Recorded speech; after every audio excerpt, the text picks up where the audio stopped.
When wrapping up PIDP 3320, I opted to go for the 3-minute video for my reference in the future as a learner and to really take a look at the course in terms of what worked and what didn't for me, as well as use this for future courses to set myself up for success. One of the things that worked really well for me was knowing the content that I was going to be delivering in my synchronous and asynchronous session at an expert level, so that confidently I could deliver this with taking a peek at Cole's notes and not having to really script and read this word for word. On the flip side, something that I would do better if I were to review courses like this in the future is to give myself some more lead time between the production of the synchronous and asynchronous session to really develop relationships with my peers for larger attendances on sync sessions, for learning more about what their content was, and to really base my content prep on the needs of the learners in response to the asynchronous session. In my introduction video, I was really happy to do this. I really enjoy meeting new people, and this felt like there was really clear guidelines in terms of why we're doing this program and what our hope is to get out of it.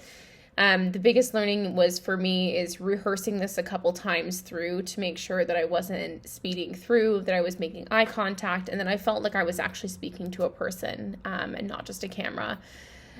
This was a huge point, watching other peers as a jumping off point for driving interest for both my synchronous and asynchronous sessions, but also learning about what others were developing for content so I could join along in their learning journey.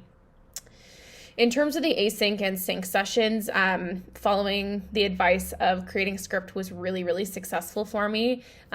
First off, being super clear in the learning outcomes. I found that at first I was just throwing content on without having those outcomes clear and lost track of what my presentation was really going to look like. So dialing it back and ensuring that that content was delivered succinctly was really important.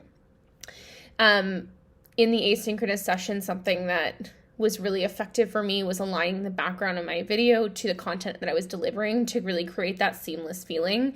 And I would love to continue doing something like that in future courses where video content is expected.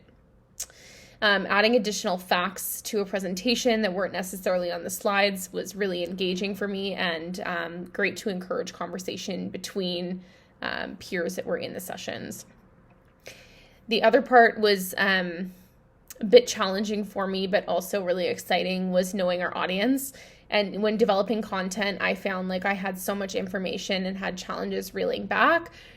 So taking a look at creating a background knowledge probe scenario through Zoom polls was really effective in a way to gauge interest and prior knowledge and where to spend time on the session. Pausing for breaks and questions was great, and I felt like this created a really open and safe dialogue between the group. Overall, I really loved PIDP 3320, and I feel like the content that's learned here and the practice that I was able to get is really going to support teaching online in the future for me, and also really take a look at how I can develop stronger learning outcomes for those in-person training to make sure that the content that I'm delivering is clear.